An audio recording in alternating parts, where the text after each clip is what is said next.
Good evening. Welcome and thank you for joining us tonight for our program entitled Why St. Louis, focusing on how we attract businesses and retain talent in the St. Louis region.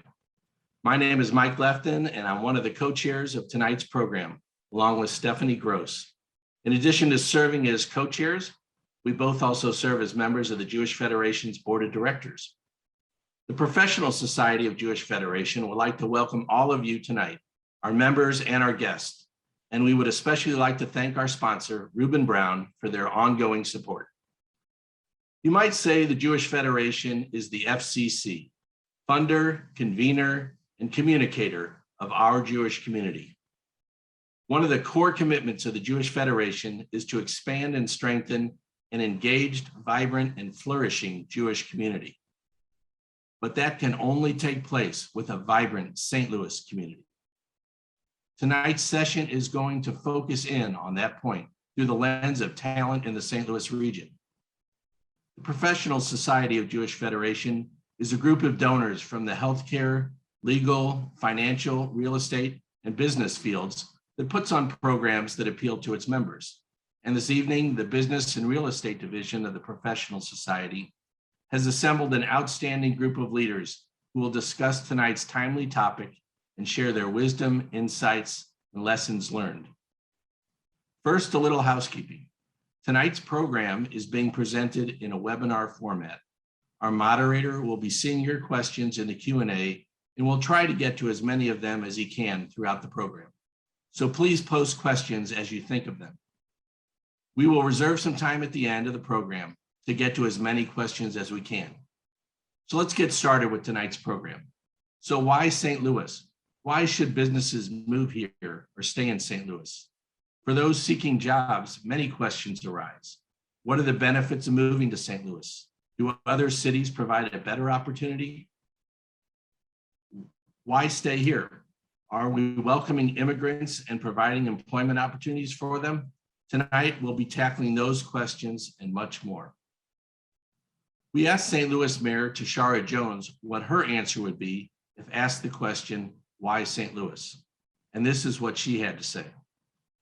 Good evening. I'm Mayor Tishaura O, and thank you for having me join you on such an important discussion centered around the economic future of our city. As mayor, I want to put St. Louis back on the map. I want our city to be a place where residents can thrive in all facets of life. You're tuned in tonight because you hold a vested interest in making St. Louis a better place to live, work, and play. Under my leadership, St. Louis is now an active player in economic development. We are no longer in the passenger seat when it comes to our economic future. During my first 100 days, I was able to negotiate a deal to bring Deli Star and its 475 high-paying jobs to St. Louis. Recently, you may have seen in the news that my office and SLDC reached a deal on the Butler Brothers building. A building that was once vacant for more than 10 years will be transformed into a mixed-use development consisting of 385 apartments with both market rate and affordable housing units. There will also be 16,000 square feet reserved for commercial space, and just a few blocks away will be our new soccer stadium. It's projects like this that help St. Louis attract businesses and talent. Revitalizing downtown in neighborhoods like North St. Louis, Dutchtown, and Bevo Mill with an economic justice lens will strengthen all of St. Louis. In addition to economic growth, I'm focusing my efforts to improve quality of life factors in St. Louis, like modernizing our transportation system, which is a big selling point when trying to attract development. I'm using our federal American Rescue Plan funding to improve public safety using new innovative approaches, like integrating behavioral and mental health in our public safety responses and funding community violence intervention programs. Small businesses are another key component in our economic future. Small businesses generate revenue, create jobs, and help stabilize our communities. My administration is making sure that economic development deals include opportunities for small business owners and minority and women-owned businesses too. Lastly, we must continue to invest in our most precious asset, our people. When working people are paid a living wage, all of us win. Having access to workforce development programs and quality education is one way to help develop a pipeline of talent right here in our own city. We all have a role to play in making St. Louis a place where everyone can thrive, regardless of the color of their skin, who they love, and how they worship. A place where people don't just want to visit, but stay. Thank you and God bless. Thank you, Mayor Jones, for sharing what the city of St. Louis is doing to make a better community for all of us. And now I'm delighted to introduce our moderator for this evening, Dr. Peter Boumgarden.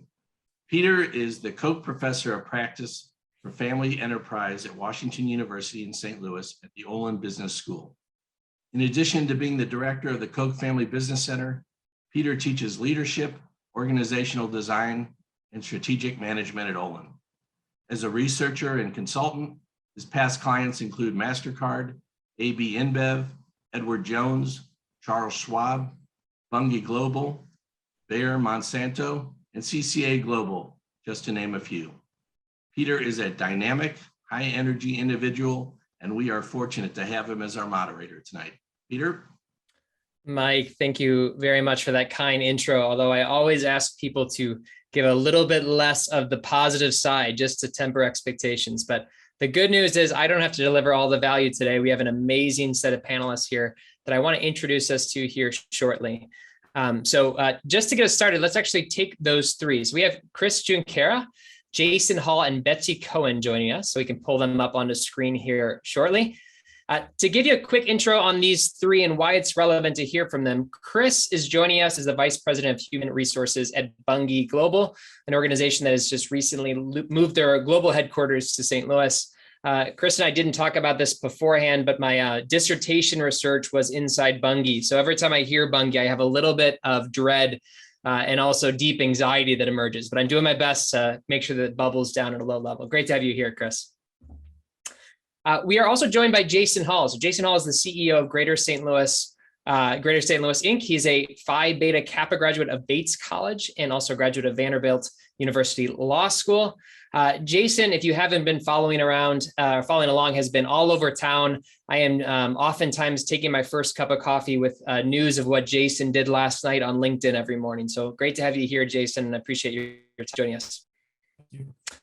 And then finally, we have Betsy Cohen. So Betsy Cohen is the executive director of the St. Louis Mosaic project of the St. Louis Economic Development Partnership and author of Welcome to the U.S.A. You're hired. Betsy, was that meant as a play on any sort of other framing, or is that just unintentional?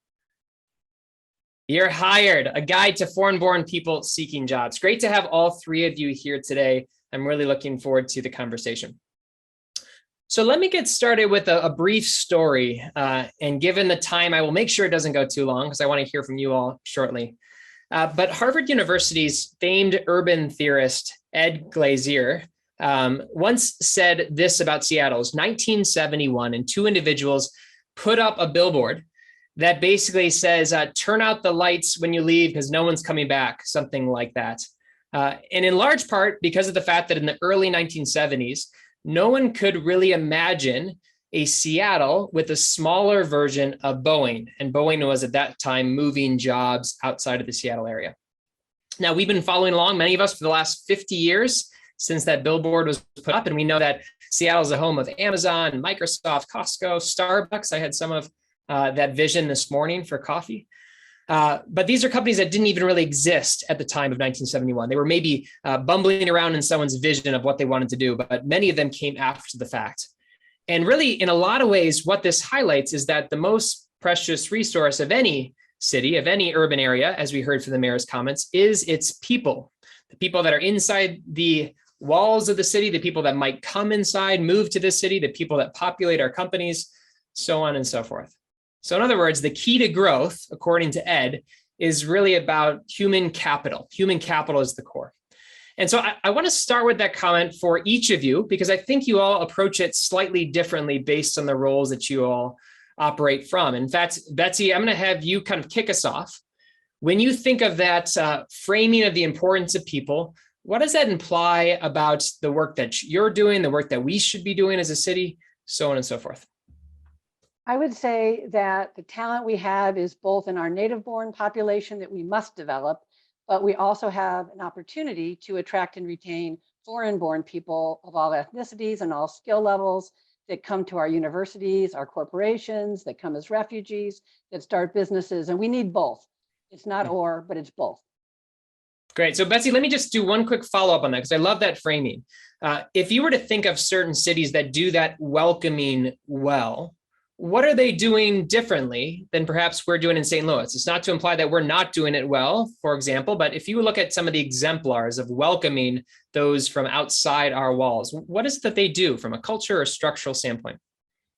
What we see is that those regions are growing in their native-born population and they're growing in their foreign-born. And so our limitation as a region is that we are growing in our foreign-born on a very small base, but we also need to get the growth momentum for the whole region going with our businesses and our population. So other places from Nashville, Cincinnati, Chicago, India, everywhere. Detroit is growing, Philadelphia, they're all growing. And out of the top 20 regions, we fell out of that this past year and we became the 21st. We lost to Baltimore by 45,000 people. So the other regions that are right below us are also growing faster than we are. So we have to pick up our pace for our native-born and our foreign-born. Well, my wife's family is from Baltimore, so I'll make sure that my father-in-law does not know that his city just recently went past me in that ranking right here. But Jason, let's transition to you briefly. So when you think about the human capital importance for the growth of St. Louis and perhaps some of the strategies that you or Greater St. Louis are doing, what comes to mind for you? Yeah, no, I appreciate it, Peter. And it is critical as you've laid out. And I do want to reiterate the urgency of this because that Betsy touched on. We did fall from 20th to 21st. And I don't like to start negative, but we do have to level set with where we are so that we act urgently together.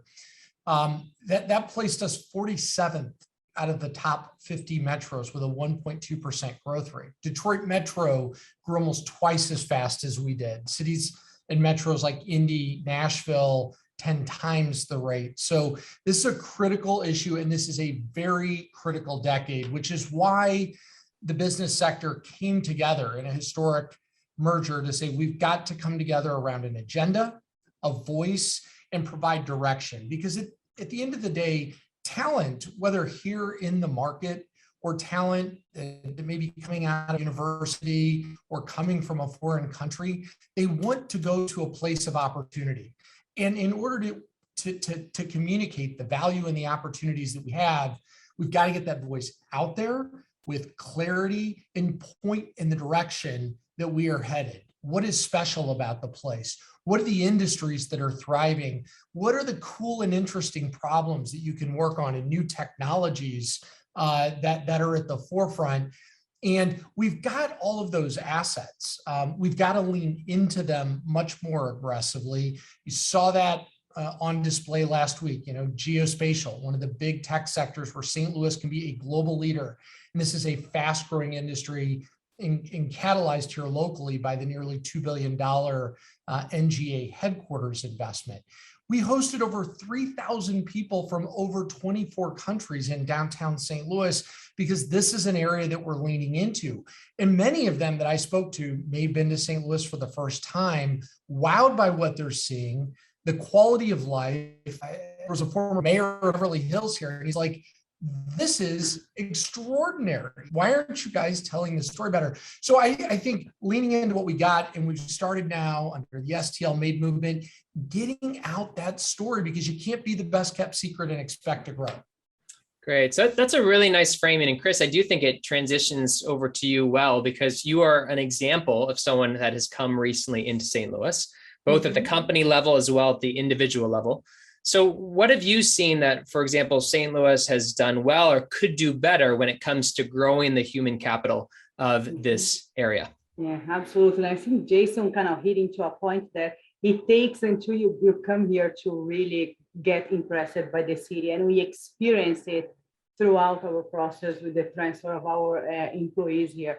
A lot of them in the beginning started more with a negative view of, I'm moving away from New York, and there is a lot of laws into that process. As we started to educate them in quality of cost of life, quality of living, school, housing, and the list continues. Kind of the interest started to change already. We partnered with our vendors, brought them to the office, and start to educate them about what St. Louis, what does it have to offer, and all of those factors were very positive in relation to what they have there. But the big change really happened when they started to visit. We allowed them to visit with their partners and spend a weekend or a few days visiting the city. And, that wow factor came with space and the parks, and, how much of the cultural aspect the city already has to offer as well. And I think quality of living is one of the factors that have driven a lot of that. Cost of living in comparison to New York was another one, very, very strong. As we move forward, a few improvements in kind of make it more accessible, international flights that we can add to that as we continue to also improve. Another aspect that I would add as well, there was a big concern in terms of violence, in terms of how safe will the community be. And the more they learn in terms of the progress, the easier that factor kind of was made into the decision process. And a little bit of how can we talk about that instead of just wait for them to visit and to check and kind of put it down from the beginning. Okay, that's great. Really appreciate that, Chris. And I do love kind of looping this together by saying there's a deep sense of urgency, and the urgency is around growing from outside and growing from within.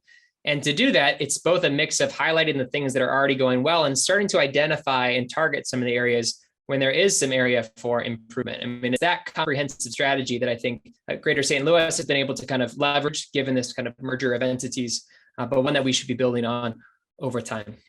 So I want to take this framing here for 1 second. There's oftentimes this question of whether or not we're saved from the outside, right? If we only get Amazon's HQ2 to land in this town, then all of a sudden we'll be good, right? Versus the story of growing from the inside. In fact, the Seattle story I told you was one of growing from the inside a bit more, the Amazons, the Starbucks, the Costcos, et cetera.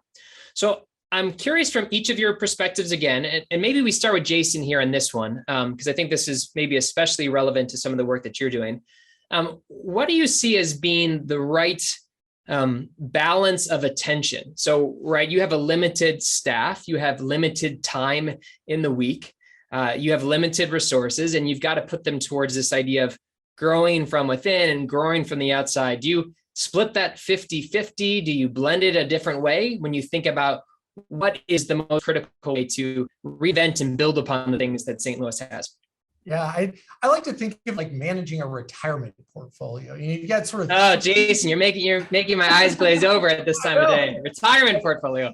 Yeah, no, but it's a balanced approach, right? There's three ways. You've got to actively be recruiting new into this market. And up until a couple of years ago, we really weren't doing that at scale like you would see in a Denver or a Nashville, who's been doing it for decades. And we just reinvented and brought that capacity back to the metro. You have to work to expand the existing base. At the end of the day, that's where a lot of the growth is going to come from, working with who you have. So those companies need to be able to find the talent. We need to be offering the quality of life, and they need to feel a part of this community because they can cite jobs in many locations. And then the third, which I think has been, this is where St. Louis is firing on all cylinders right now, and that is growing new companies, new homegrown businesses. And, Don and I have spoken about this. We have a little debate, is it 3 or 4? But my goodness, it's a great number. In the last 12 months, this community has produced, depending on how you want to measure, 3 or 4 unicorns. And in startup land, that means a company that emerges with an exit in excess of $1 billion. Heck, we've just had 2 in the last month with Varsity Tutors and Nerdy and now Benson Hill. And those were, Chuck Cohen at Varsity Tutors from St. Louis, went to Washington University, grew the business here. And on the other hand, Matt Crisp. I mean, I can still remember when we recruited Matt here from North Carolina with like 2 other people. There were no newspaper headlines at the time. And of course, now ringing in the bell at the New York Stock Exchange last week. So fairly extraordinary. You got to fire on all three cylinders if you really want to grow and maximize around those core industry strengths that you have. And that's where we're starting to see the overperformance. Yeah, I love that framing because there is a mix of industry strengths and then spontaneity, right? So you wouldn't necessarily say that that the strategy of nerdy came out of a direct alignment with industry strengths per se, but there was some randomness to it, right? It was a talent ecosystem that you couldn't say, well, it's in geospatial, so therefore it's going to fit. And then another one is very much aligned with current industry strengths. So kind of a mix of those two strategies does feel like a path forward. That attraction around strength, and I do think you're right, the randomness, because that was really Seattle, right? Bill Gates going back home to Seattle and really launching such a large software industry, later attracts Jeff Bezos. We know how that story ended up. But here, I think this community made an intentional decision. It started with the biotech sector, but really spread to others to build a robust support system for entrepreneurs and startups. And that is what allows the randomness, if you will, to foster across those entrepreneurial disciplines. Fashion, there's great work going on there. Tech, in food and others. It is just, you got to have that strong support system and then allow that innovation process to take place. I like that. So Betsy, I want to turn over to you here for a bit. And in particular, I want to imagine a world when there is growth in those two dimensions that you highlighted at the front end, right? So growth from within, growth from the outside. So imagine they're both ticking up. Maybe they're at the Detroit level, for example, or maybe even at the Indianapolis level. One piece of growth, though, is not just a quantity of numbers, but it's a certain type of climate as well, right? So when people are here, what does it feel like to be from the outside coming in, to be a non-native born that's coming into this particular community? When you think about the conditions of growth at that level, what are the types of things beyond numbers that help this city grow from within and also become impactful from a recruiting standpoint? You should come here because this is a city that ...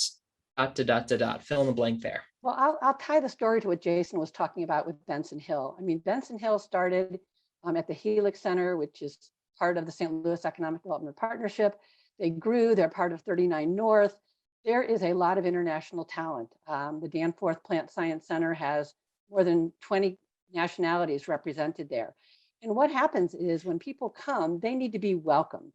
And one of the programs that we have at the St. Louis Mosaic project involves international spouses and also an international mentoring program. And actually there was one of the women that was coming to join KWS, one of our scientific companies internationally. And we connected her with women here and that helped her make the decision. So it's making personal connections so that there's a welcoming climate.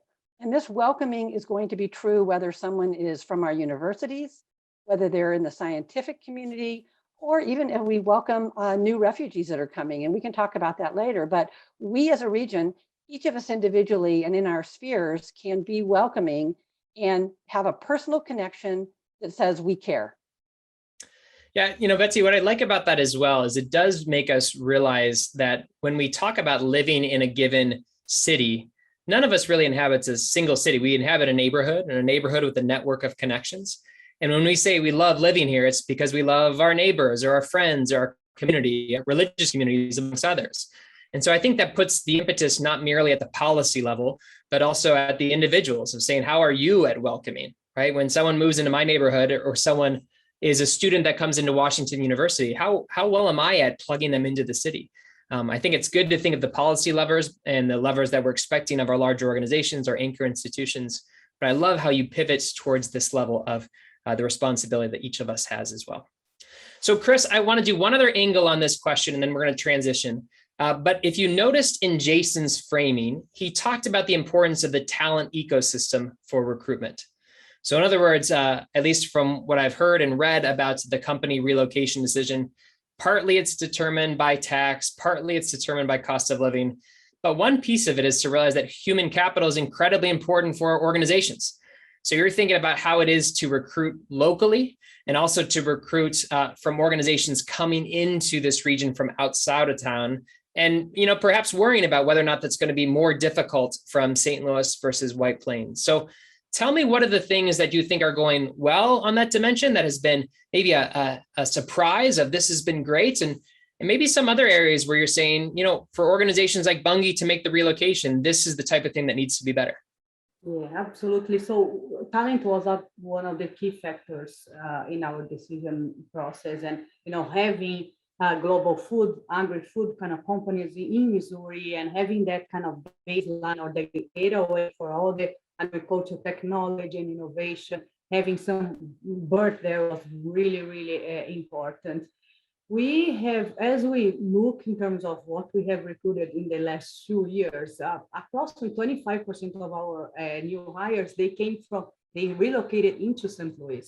And that happened when we did the relocation, that we had to hire a few positions that we decided to hire here, but also has been happening kind of recently. But a few things in terms of, let's look in terms of accessibility and understand kind of, how can I access not only the St. Louis culture, but also have those gateways for my culture, for my family, and things like that. That's one of the things, as we think in terms of, especially if we're thinking about immigration, how easy is it to get to St. Louis from other countries, from other states, from other cities? I think we have some opportunities in kind of international flights that, if we think about doing a global meeting at Bunge here in St. Louis, we think about people that are going to have 2 or 3 flights in order to get here. We may consider another location for those meetings. And those are all opportunities that we are losing in order to expose St. Louis to a greater international, even national kind of location as well. We have some niches also that we feel we have some difficulties in recruiting and attracting here, but they are very specialized niches that I don't even think that we can build in the short-term future. And that those cases we look with more of a flexible lens in terms of, okay, so we bring that talent to Bunge, but how can we make it flexible? We still have a connection with St. Louis, but tap into talents into other regions as well. It's a minority, but it's still that happens. I think that work with violence and marketing, how things are better, because they're so much better than everybody has heard in the news in the past. And we need to talk more about this. We need to expose those positives a lot more. And I would continue with that kind of cultural strengthening.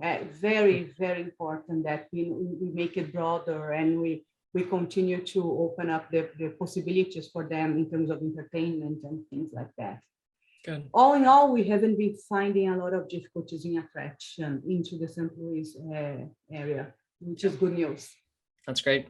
That's great. So Betsy, I want to take one other question that's coming up in the chat a bit, or the Q&A section, but it fits directly in this area that we're hitting on. And it really deals with different types of recruitment. So for example, it might be one thing to say, we need foreign-born PhDs in biochemistry to relocate inside of St. Louis, right? That's one type of foreign-born recruitment story around immigration. But then there's a lot of stories that are more tied towards welcoming someone that doesn't have the kind of professional background that might fit inside of Bunge or not. So I want to make sure that when we talk about these things, we're not merely talking about recruiting the folks that are going to work at Edward Jones, or the folks that are going to work at fill in the blank, Benson Hill moving forward, but rather different forms of immigration as well. So I wonder if you can kind of slightly pivot our question around welcoming the outsider from that perspective, not the highly educated person who's going to plug into the workforce, but someone coming in from very different conditions. What does that look like for you? Yes, well, we have, many foreign-born come here to join family members, and they start businesses. They start high-tech businesses, but they start neighborhood businesses. They have had winners of our Arch grants, like Claim Academy, that was started by a man from Nigeria who is a serial entrepreneur, and he's now hiring more people as well. And then we have neighborhood vitality, because various people start neighborhood businesses, and that fills our streets, that keeps families buying goods. We have a range of talents, and I think we need all of them. And that's why we have people with less skills, medium skills, high skills. We have so many openings in our region, just like our country. We have a 4.3% unemployment rate in the region. There are signs help wanted everywhere. So, it's really important that we know that we can find a range of people to fill the jobs that our own native-born people are not filling. I think we're going to see that with our newest refugees that come as well. The Afghan people that are going to be coming. Some of them worked with our military. They will have English skills and they will have some other higher level work skills. Some of the people coming from Afghanistan did not work with our military, and they will have middle level or lesser skills, but they will be very motivated, very hardworking. They'll be looking to work with the International Institute. They'll be working with me at Mosaic and Greater St. Louis Inc., the Regional Business Council, Commerce Bank, Enterprise, all of us to find the right ways to plug them in to all these vacancies that we see in the region: hospitality, hospitals, casinos, restaurants, tourism. We have so many openings, lots of calls, manufacturing jobs, packaging jobs, and we are connecting them all to the workforce division at the International Institute because we need all these kinds of workers. It's a really great framing. So let me kind of take us a step further. I'm going to switch topics a bit, and in particular, talk about the cities that we might be able to learn from. And so, Jason, you hit on this really good point of, in fact, identifying some cities that are doing this well. Mm-hmm. And then you also identified the fact that we need to embrace what is uniquely us. And I wonder if you can speak to some of the lessons that you had on both dimensions. When you think of cities that we can learn from, who are they and what can we learn from? And then flipping back to look internally, when you think of what makes St. Louis distinct from those places that can be built upon as a strength, what comes to mind there? No, thank you. I appreciate that. Great question. You know, let me start with, because we looked at this very intensively as we were working on the merger. And I saw in the chat box, there's folks like Alex Hyman and Ola Yeni that worked on the integration team that helped create GSL. And we looked very intensively across the market. The one common thing we saw across all was that when focused on issues of growth, they tend to coordinate and form a common outlook, a common agenda through a single civic institution led by the private sector. Again, it's one stakeholder in a broader ecosystem, but that work was really fragmented over St. Louis, and it made it very difficult to understand where are we headed, what is the future, which makes it difficult to attract talent and businesses. Then when you layer back from that, looked very closely at Cincinnati, Detroit around issues of urban core revitalization. I think it's really interesting. Best in class model, I think, is Cincinnati.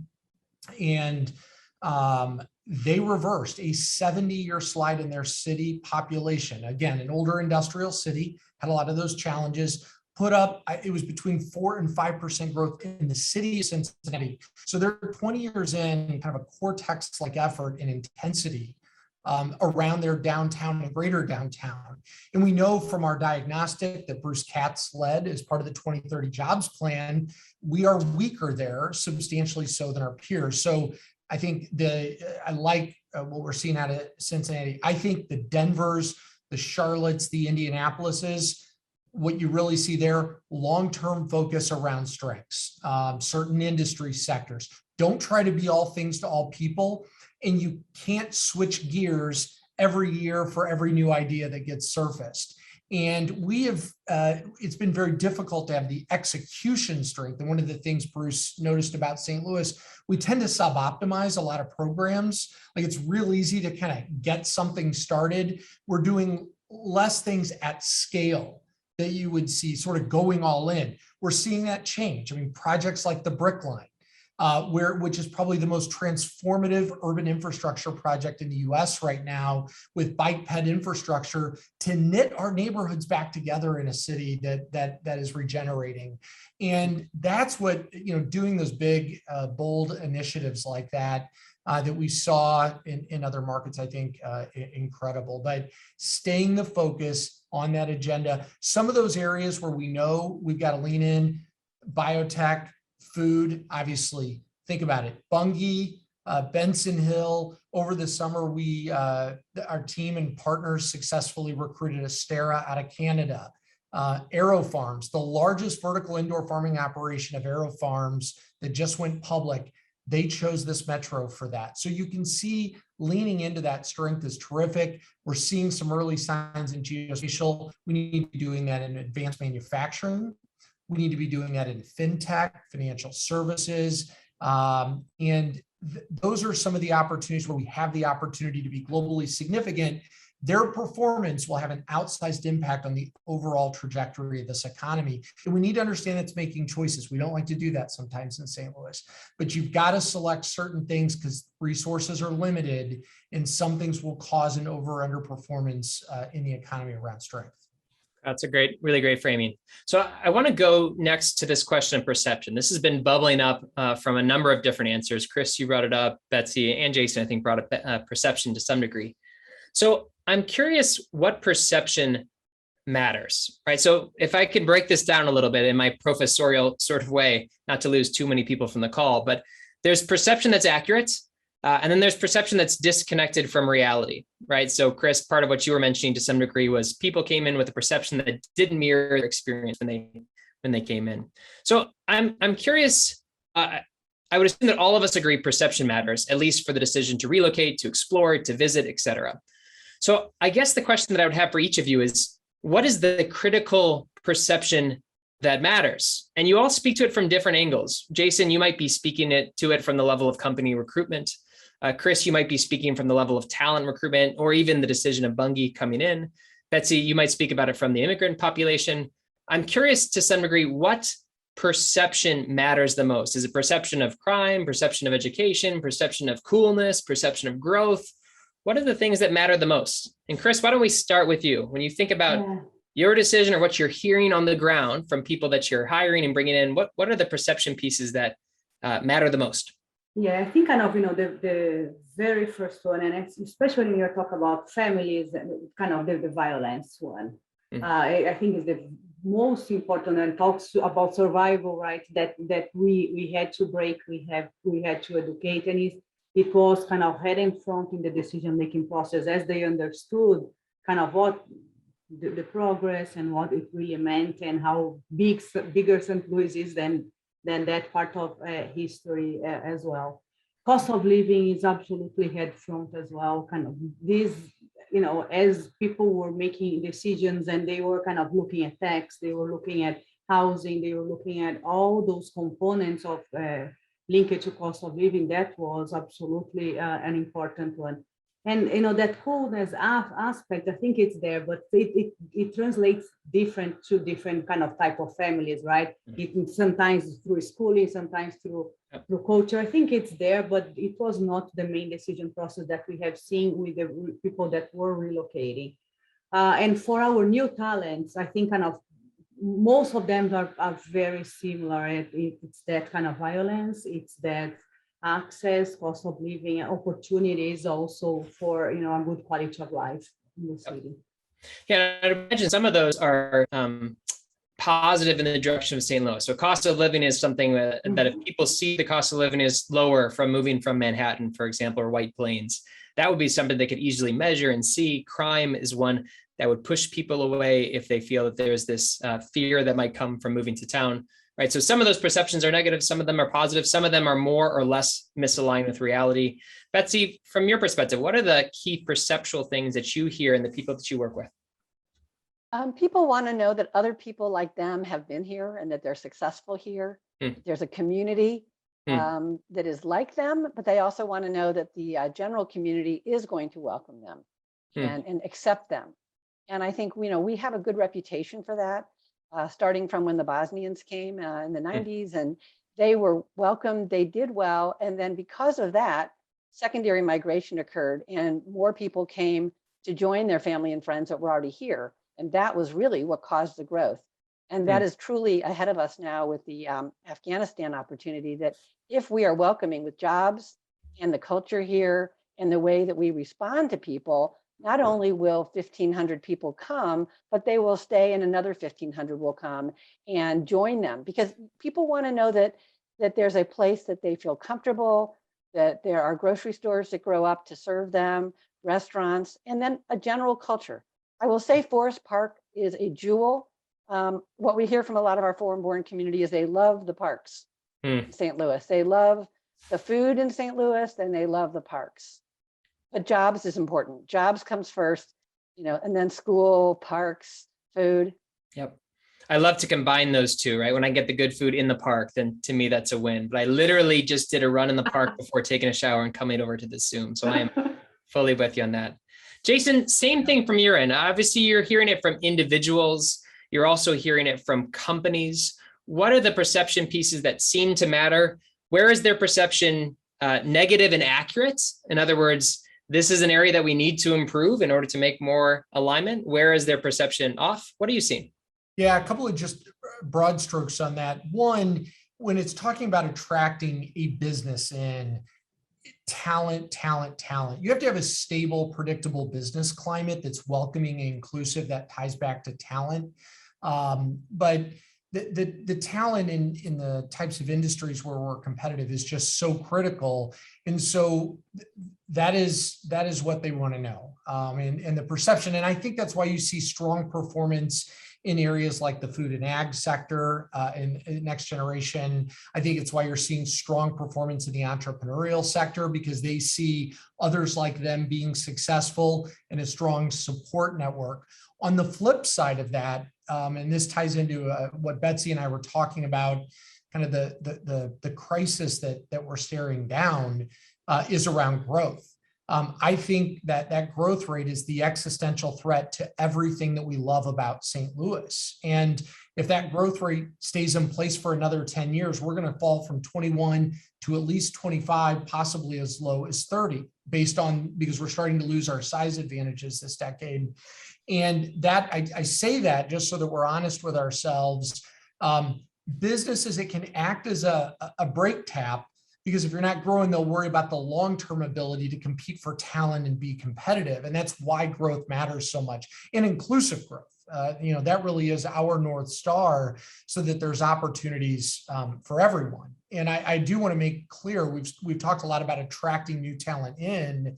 I've always, want to make sure we keep in mind unlocking the talent that we have in this market that has not been brought into the economy. So, as I think Betsy mentioned, like Claim Academy and folks like that are upskilling, reskilling, and creating new opportunities. It's one of the reasons the business community got behind the $350 million bond issue for our community college. It played a critical role in advancing equitable growth in this community. And we hadn't had an adjustment to reinvest in that infrastructure in decades. And so it was really, really critical that we take care and unleash the full potential of the talent that already exists in this market and has been left behind from other barriers.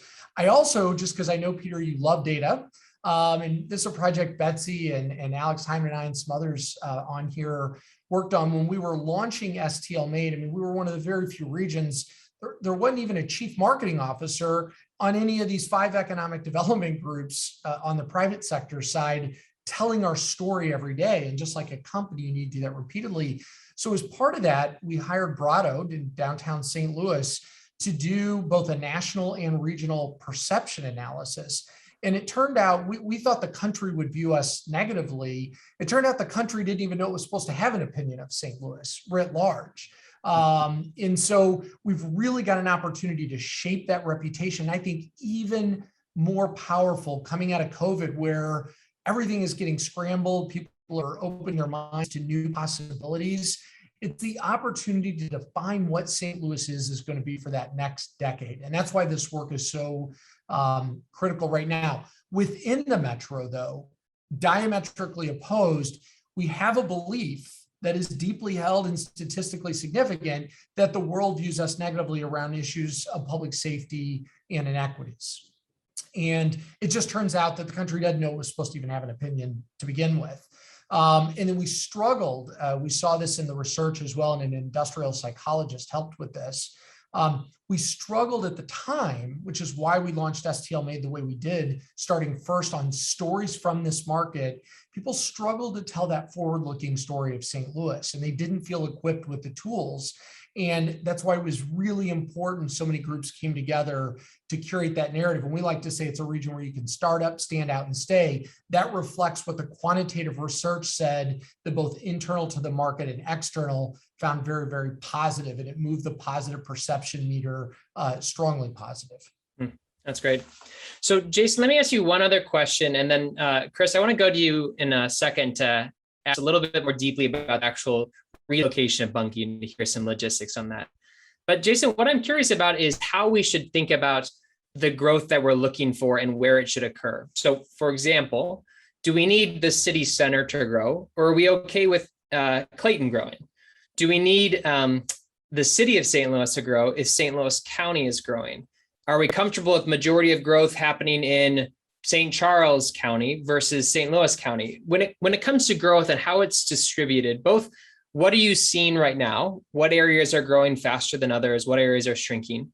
And how should we think about what good looks like? What is the kind of growth that we would say, yes, the overall numbers are good, but also the segmentation of growth is a pattern that we should feel proud of? Yeah, it's a great question. And I do think, and it's hard when you get used to managing decline, sometimes the scarcity mentality takes over. We need to adopt a mindset that a growth and a win anywhere in this metro is a win for the metro, period. And because we do benefit, the unit of competition for us on the global stage where we compete every day is the metropolitan area. And that is 15 counties situated in a bi-state. We do need to be cognizant, though, as Bruce Katz laid out, quantitative diagnostic, our urban core is weaker than our peer set. And as Bruce would say, that is like a constant brake tap on metropolitan growth, because the visual cues, the places people visit, we are outsized judged by the vibrancy of the urban core, particularly for young people, because they take that as a visual cue of what it's like long term. Think of all the conventioners that were just here from the geospatial industry. Most of their time was spent within, a couple of square miles right here in the greater urban core. They form their impression of what the entire metro is like by that experience. So we have to recognize the weakness that is there, and that we do need to densify that urban core if we're going to get the plus up benefits of innovation and the ability to magnetize and attract talent. It's one of the best structural changes. That's why projects like the Brick Line, Cortex, densifying downtown are all so critical, and we need to remind this region we all have a stake in that. So we'll continue to work on that. Where I will point out, if you peel back those population, while the city did not experience an overall population gain, if you do look at those areas where there's been intensive focus, downtown, Cortex, Midtown, 13% growth over the decade. That's actually faster growth in St. Charles County, which is one of our fastest growing large suburban counties. And I don't think people fully appreciate that. There is momentum. What we are doing is working there. Now, of course, we've got to spread those benefits to all parts of our city to deal with those spatial inequities that hold us back and can constantly be a structural barrier to people reaching their full potential and being able to participate in the economy in some of the ways that I spoke about on the talent side. That's great.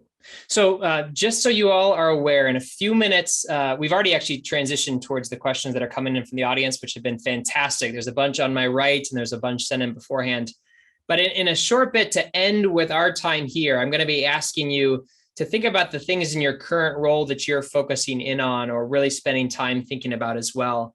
And as you do so, I would encourage us as panelists to take a look at that Q&A, because there might be some things that you want to highlight in that question list in your answer itself. But I'd love to take this a bit more micro, not that Bunge is by any means micro as a large organization, but I think, Chris, we can learn quite a bit from what that decision was like, as well as what the lessons were like moving forward. So when a company has a headquarters here, US headquarters here, and decides to change their global headquarters, what does it actually look like? How many people do you need to move over? Did all the people that you try to convince make that decision to do it?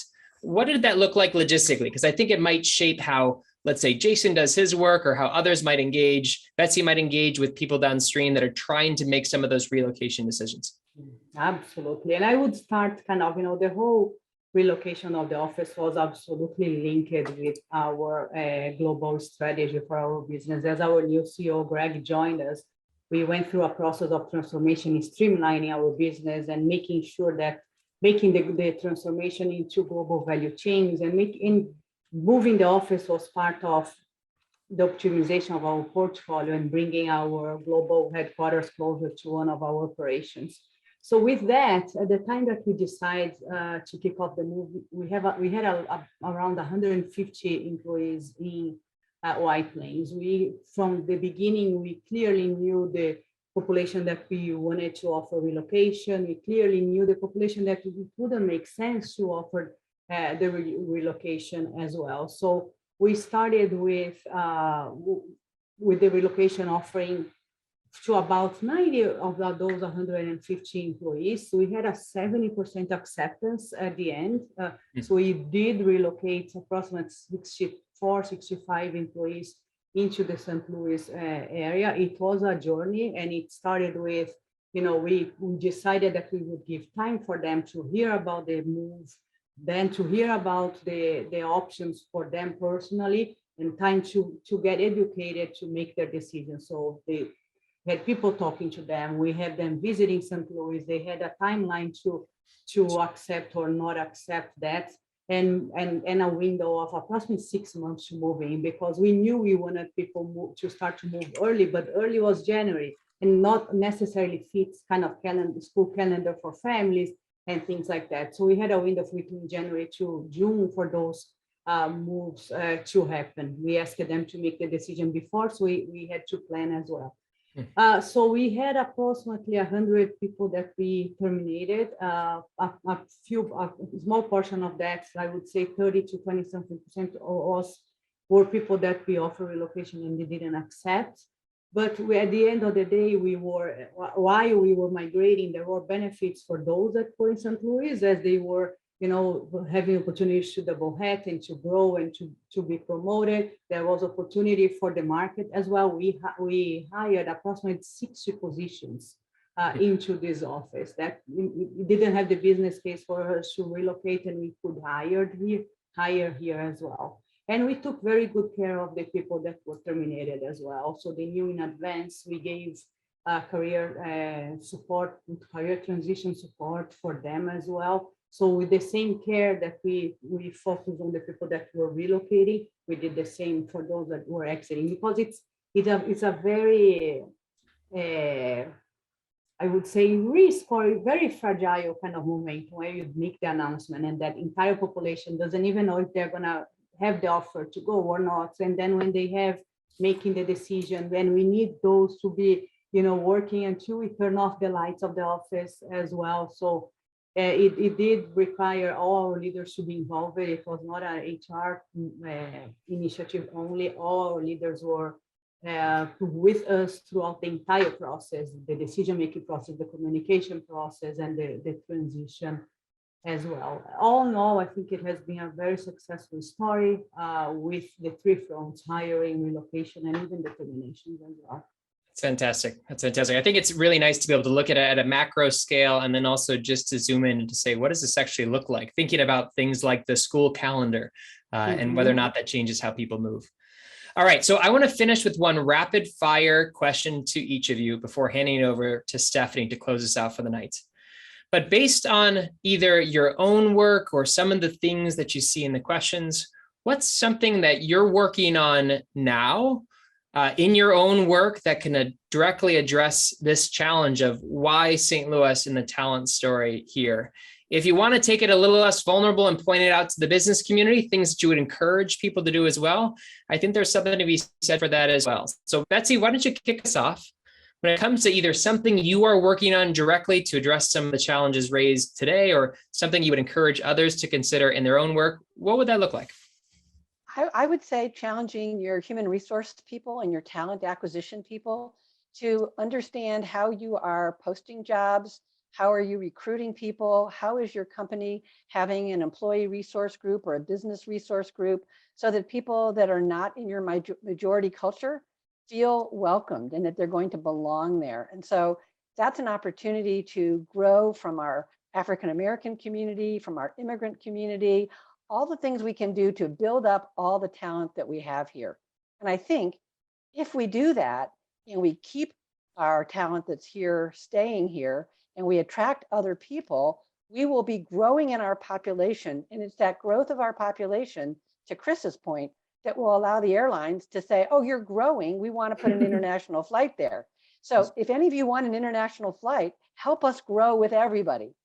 We got to go on some vacations. We got to go on some vacations with just one layover or less. So Chris, from your perspective, you might be able to speak especially to implications for you as an HR leader or for several of the people here that have probably a similar role inside their own companies. Yeah. What are you doing, or what would you encourage people to think about? Yeah, I think we have two key priorities on the talent front. One, diversity is center in front with us now, absolutely, with gender, with U.S. minorities and all of these. And it is a challenge. It is a challenge on the recruiting side, especially in being manufacturing or on the commercial side. It will take a village to take us there. And we have been working really hard with kind of progresses. The entire industry is small progress, but we want more. And we absolutely want faster as well. As one of the drivers or enablers for the diversity, but even with the overall pipeline, there's a lot of focus also on entry level. So how are we thinking about feeding our pipeline and strengthening our pipeline within the company and thinking early, right? So as we think about how are we gonna attract and retain those young talents into this community, it's also very, very important. So, out of college that want to stay in St. Louis or want to come to St. Louis and feel welcome and want to stay with us as well. I would say those are our top two focus right now. It's fantastic. And Jason, same thing, things that you're focusing on in the near term, or maybe things that you would encourage this group to think about as well in their work. Yeah, no, I appreciate it. And I know there's a lot of business owners on this call, and rather than choosing one item from the agenda, so to speak, I would probably answer it this way. One, which is to thank our members. I mean, it came together. I mean, folks that are joining this year, businesses becoming members and investors in this work in building an institutional strength by which to guide this economy through Greater St. Louis Inc. took courage. It took investment, and we've got businesses as small as Lona Little Eats up to Edward Jones. And, they said, we want to come together around a North Star. We want to be engaged and form a common outlook on what we need to do strategically to grow the region. And so I certainly invite fellow business owners to come be a part of this movement, center inclusive growth. This could be an international distinguisher for St. Louis. I've seen this in geospatial, where we're acting different, brought in racial equity, community development, and other key aspects from the start of how we were going to grow that sector. And you see some of the largest geospatial companies like Maxar, Leidos, centering national diversity, equity, and inclusion efforts right here in St. Louis, partnering with our HBCU and others at Harris Stowe. It is extraordinary what we're doing at the front end by acting differently. And having the courage to foster inclusive growth. St. Louis can lead. No community has truly gotten this right, and I don't think we fully understand our own power if we truly come together around a table and start rowing in the same direction on this. We've got the first jobs plan in 10 years. It has been a decade since this community wrote down on paper what we're going to focus on to grow. You can see that on our website. We are the stewards of that. We don't do everything in that plan, but it brings it together so there's a common outlook on the drivers of what inclusive growth are going to be to get us where we want to be in this very, very critical decade. So I say, come be a part of this. Let's do this together. It is fun, and we have got to do it this decade. This is a very critical decade. Jason, I love everything you said there, except for the fact that you may be incredibly hungry for Lona's Little Eats, which is one of my favorite restaurants in town. So I literally might order that and pick it up on the way home. But this has been a great conversation. I want you to realize that the questions that came in beforehand and any of the 14 questions there are incredibly important. They could actually be an hour in and of themselves. They could be, with my professor hat on, semesters in and of themselves. I would encourage you to keep the conversation going. I'm sure any of us would welcome a reach out with further follow-up questions that we can speak to directly. But I really appreciate the opportunity. And again, thank the three of you for spending an hour with us tonight to talk through a really important topic. Pleasure. So with that said, I want to turn it over to Stephanie Gross, who is the co-chair of the Professional Society, to take us home. Stephanie. Although you are muted, a co-chair muted. Go ahead. You're good. Sorry, I'm Stephanie Gross. I'm the other co-chair of tonight's program. And on behalf of Jewish Federation and the Professional Society, I'd like to thank Mayor Jones, our terrific moderator, Peter, and our wonderful panelists, Jason, Chris, and Betsy. I hope you all found the discussion informative and provided valuable takeaway for making the St. Louis region a vibrant and better community for everyone. I'd also like to thank our lay leaders, Neil Jaffe, the chair of our Professional Society, Sandy Boxerman, incoming chair, and Mark Rubin, vice chair of this division, as well as our wonderful staff, Ellen Sewell, Professional Society and Corporate Partnerships Officer, Beth Feldman, Director of Campaign and Affinity Groups, and Julie Gibbs, Vice President of Development. And a special thank you again to our sponsor, Reuben Brown. The Jewish Federation will be sending out a recorded version of tonight's program, so please be on the lookout for it next week. And if you would like to learn more about the Professional Society, you can visit our dedicated page on the Jewish Federation of St. Louis website. We will include those links in our follow-up email. Thank you all for joining us tonight, and we hope to see you in the future. Thank you.